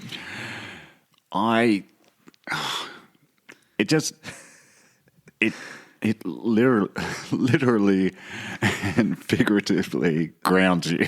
You know, whenever you think I am ripping, it's always right there. Yeah. It's always there just to go, don't get a big head, mate. Here. Here, break some ribs. There you go. Yeah, I want to talk about like quick worst injuries or ramifications from injuries. What have you had in the past? Skateboarding? In general, yeah. I guess on paper, the worst one, well, not on paper, it just is. I broke my neck. Did you? Yeah. And that was, you know, hindsight's a wonderful thing where you go, yeah, that was 100% because of alcohol. I was like doing a I was doing a reverse coffin. So, yeah, backwards coffin. So, head first. Down a hill, on your back. Down a hill, yeah. And, basically slammed into a car coming around a corner. Yeah. Heavy. And kind of like my neck like bent up and my body having the momentum just kind of crumpled me into the side of the car.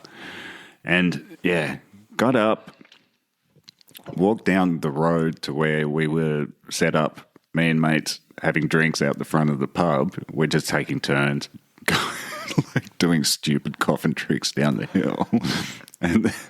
And then, caught a taxi to the hospital, and they're like, yeah, you've broken your neck. You need surgery immediately.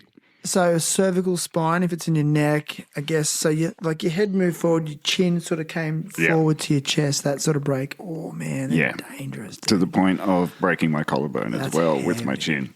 Oh, my God. Yeah. So that was like a combination injury, basically. But the worst part of it was, broken neck. So I had to have a spinal fusion, one of those base plate looking things, holding the two vertebrae together. And, that was by far the worst. And that was, I reckon that's 15 years ago now, about that. And you think you look like you're moving okay. Yeah, it hasn't given me any trouble since. But, I mean, my spine's not in great shape. Like I said, I have, like, lower back issues, and it's largely arthritis. But then I've got dehydrated disc there that they did a micro discectomy on a couple of years ago to trim the bulging part of that disc and clear out the S1 nerve canal, so I wouldn't get like a shooting pain and weakness in my left leg, so I'd be able to skate again. And work. Yeah, of course. It's like you look like you're in pretty good shape. Like, you think that's a byproduct of healthy living or the physical nature of the job you do? I think it's a byproduct of cheeseburgers. No, I think. I think there's something to be said for doing physical work to an extent. Gotcha. It can't be a forever thing at a certain level. Like I'm feeling it now, like in my 50s, and it's definitely not a forever thing. I don't reckon I've got another 10 years of this. I don't know how long I've got of this, because especially like this back thing, what I've been told is it's going to be an ongoing issue and it will flare up. Yeah. So I got to start thinking about the future that allows me to still hop on a board a couple of times a week and have a good time, because that's part of my sanity. It's so much a part of me that I don't know who I am without skateboarding. But do you think you can stay connected with it through projects such as the Sore Losers show? To an extent, yeah. And that was what that was actually about. That came about, it was when I had that initial lower back injury and I was just out from work and they tried all sorts of shit. So basically I had a few rounds of of steroid injections into my spine. That's a real comfortable thing to go through. Gnarly. I've had them in my ankle. Yeah. It's a big needle, that one. Yeah, like guided, like MRI guided. And they tried all sorts of shit, and then the last resort was the surgery, which fixed it straight away. So, and to me, surgery, give it to me. Just give it to me straight away. I don't care about operations because I know they work. I've had nothing but success with operations. So, but yeah, that's how it came about. Was I had an extended period. I think it came down to 8 months. Interesting. Of not being able to work and not being able to skate and wanting to feel still connected somehow. So I kind of, the original idea was I was going to do something like what you're doing, but in person and video for YouTube. And it wasn't necessarily for the sake of anybody watching it. It was more just for the sake of doing it and getting to know people a bit better. Like my first episode was with Andreas, and it's such a dodgy setup, like my old iPhone and then my iPad on another tripod and like some $20 like little lapel mics, lavaliers.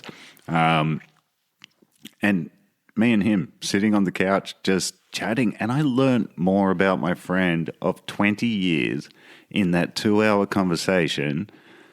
I was so surprised. Like, I was like, I've known this guy for 20 years. How do I not know about this?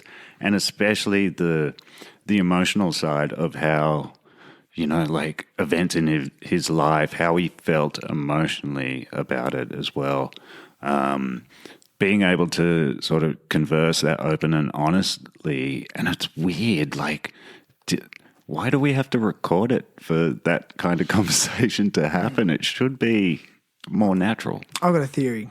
Yeah, go. After doing a few of these, the microphones become like, they make you accountable and they make you more measured in what you say. Yeah. And that changes the concept, the context of a conversation dramatically, in my opinion. So I think for that reason, it has a really positive impact. It does.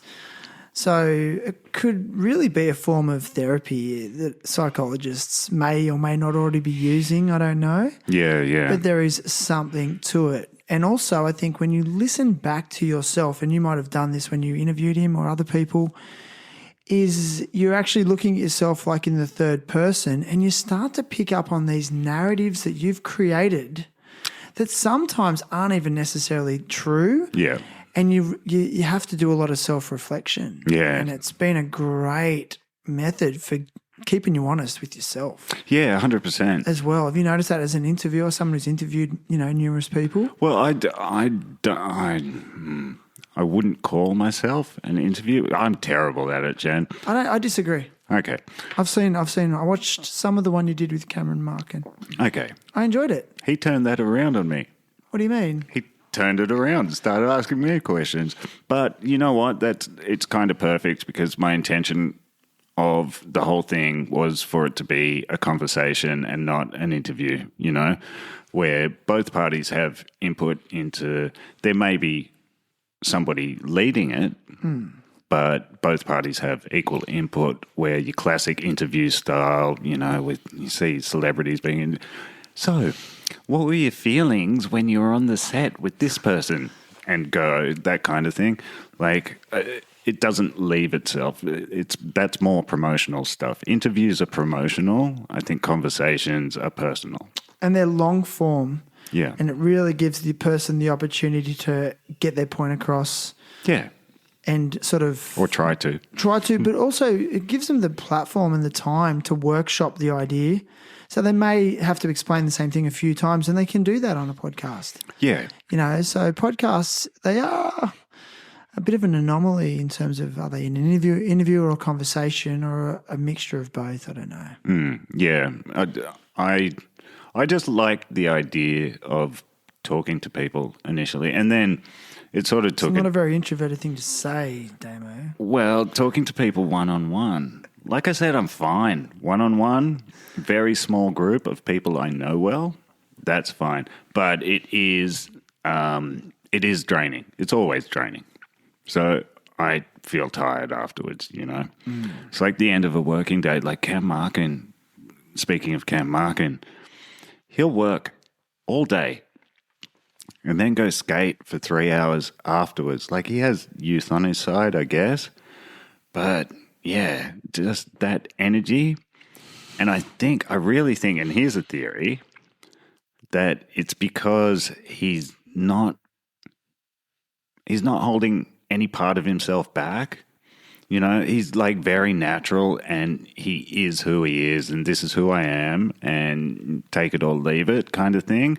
He's not guarding anything at all, any part of his personality. And if you are guarding part of your personality, that takes energy. So if you're kind of holding back and just wanting to be in the background, like that takes energy. Interesting. So you get tired from it, I guess. Like, Good point.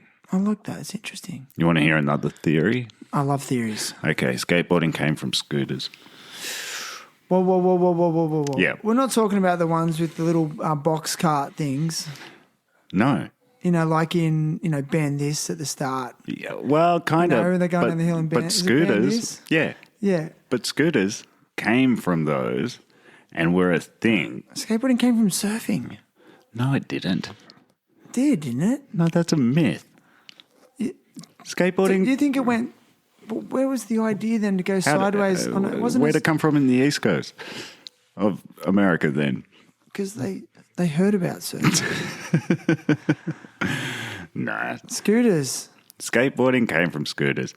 So if you do a little dive on Google, 1930s scooters. I'm sure. It's pretty much what a scooter is today. I'm short circuiting. Yeah, but made of steel. I'm editing this part out. Yeah, do it. Don't let the truth be heard. But yeah, that was like, it's a theory anyway. Yeah. But yeah, skateboarding owes a lot to scooters. You know, like when we go to the scoot park. I just flinched. I flinched when you said that. When we go to the scoot park. Yep. The scoot park. Scoot park. And also, you know, like when, you know, there's people that owe their businesses. Is that what these things are? Like, wish you didn't open this pen. No, they're skate parks because they were built as a skateboard. They wouldn't be there if it wasn't for skaters or skateboarding. Yeah, exactly. Let's face it. But skateboarding wouldn't be a thing without scooters. Oh, I can't even hear that. This podcast was going so well. No, but getting back to what you were saying about the box thing, like, I'll accept the box cart thing, you know. yeah, so it's good old-fashioned fun. That's a scooter, though. In essence, you I'll got accept that. a plank with Just handlebars. barely. And here's my theory on that, is that eventually, because those things were just nailed together, the box fell off and a kid just didn't care and he just kept riding. And then that's where skateboarding properly came from. Okay, I'll accept that. Yeah, but scooters were around. I just want to keep the image that it was just a bunch of surfers who wanted to ride concrete waves. Nah. And they got a plank of wood and they stole their sister's roller skates and took the wheels off. See, that's what I'm sticking with. That doesn't match the timeline of both of them. This is where I'm going to live in ignorance. Oh, that's fine. Look, anybody, and like I said, it's a theory, and I got tons of theories, man. I should write you an article on some of my theories. I, just on a serious note, I love how you write. Really? Yep. I take a lot of inspiration from Dave Carney and Big Brother magazine. Yeah. It's this combination of like intellectual and funny as shit. I don't think it's particularly intellectual. Why you got to put yourself down like that? I just don't think of it that way. I'm almost intentionally not being intellectual, I think. Or am I? Or is that actually being intellectual if you're intentionally being... Hemingway, that was his thing. Deceptively simple. Yeah. I use a lot of words that don't need to be there. That's just peacocking, my man. Yeah. It's just showing off. But I can't help it. I write stuff down and I go, but what am I going to take out of that? I kind of like the structure, even though it's kind of like, it's a bit jarring and like the way I write, and it's kind of the way I think. That's the way shit comes about, and then I reread it and I go, you know what, like you got to move that paragraph to there because that doesn't make sense. But yeah, I got into writing for a bit, but haven't done it for years and years. You don't have like to do that. it anymore. It's done. Writing's done. You got ChatGPT. You're done. We're all done. Well, yeah. Oh, man, that's so sad, isn't it? Do you write an article? Do you proof it through ChatGPT? No. Why not? I use the classic spell grammar check just Old on the school. computer. Yeah. Okay. Yeah. But I think, look, AI does have advantages, but I don't think everybody should be able to create something with, or they're not creating, have all of their ideas just put out there without going through a creative process that easily. It doesn't, like you put in some commands and then all of a sudden you've got a novel. That's crazy to me. That's not creating. God, no. That's having the beginning of an idea and the computer's doing the rest. It's I think that's going to go too far as well. That's going to be one of those things where it's like, I know in schools, like, it's a problem. Like, how do you know a kid's actually learning anything? Yeah, look, I'm a high school teacher. Yeah. So through close and regular, if you're doing your job very well under a lot of pressure and observing a student and checking work regularly, you start to gauge where they're at ability-wise. Yeah. So if they produce something that's extraordinary, that's a telltale sign. There's also other little things about ChatGPT that are kind of like AI-isms, like they use these double semicolons a lot when in ChatGPT, and there's almost like there's a feel to it. Yeah. But again, you can't quantify it all the time, Yeah. especially if they've edited it. But I don't know. It's a pretty loaded discussion, and there's lots of good discussion out there. I think what creeped me out, I listen to a podcast sometimes called the Theo Von podcast, and he interviewed one of the founders of ChatGPT, and Theo asked him if they are able to program AI and the algorithm and stop it from growing too much. And he openly said, no, we have no control over its intellectual development. Wow. Did you not hear that? It's the Yeah. creepiest shit you'll ever hear. That is. And I just kept thinking about Terminator 2. Yeah. Arnold Schwarzenegger. Yeah. Come on, man. That was prophetic. What's it called? Skylink? Skylink. Sky. That Terminator 2 with the robots are taking That's over. the original Yeah. system. Is it Skylink? Skylink. We've got the same thing. It's called friggin' Yeah, it's called ChatGPT. We're laughing about it. But also another thing too, like the movie Her with Joaquin Phoenix, which was made by Spike Jonze. Yeah. I love you, Spike Jonze. I mean, that movie was really far ahead of its time. Like it was so spot on. Yeah. Like a person with this earpiece talking to an AI Yeah, and having a relationship with it. And look where we are now. Like I know. everyone's got AirPods in. that's scary. Hey Siri, da-da-da-da-da. And Well, because I'm single, shit comes up on Instagram for like a subscription-based AI girlfriend. oh, is that a thing already? Like, is there an actual? It's a thing. Like, so There's a obviously, site for it now. Obviously, she's on a screen, but yeah, you get a virtual girlfriend that just converses with you, asks you how your day was. Like, I mean, potentially it could alleviate loneliness for a lot of people. yeah, it could and- also be really dangerous for people because there are people that do need to get out more, like me. Yeah. You know? What if the internet breaks? Exactly, your girlfriend's dead. Where's your girlfriend? What are you doing out of the house? She's dead. It's a hard time to be a young person, especially a single young person. But I want to ask you this to sort of wind it up. What message would you like to send to the new or the next generation of skateboarders?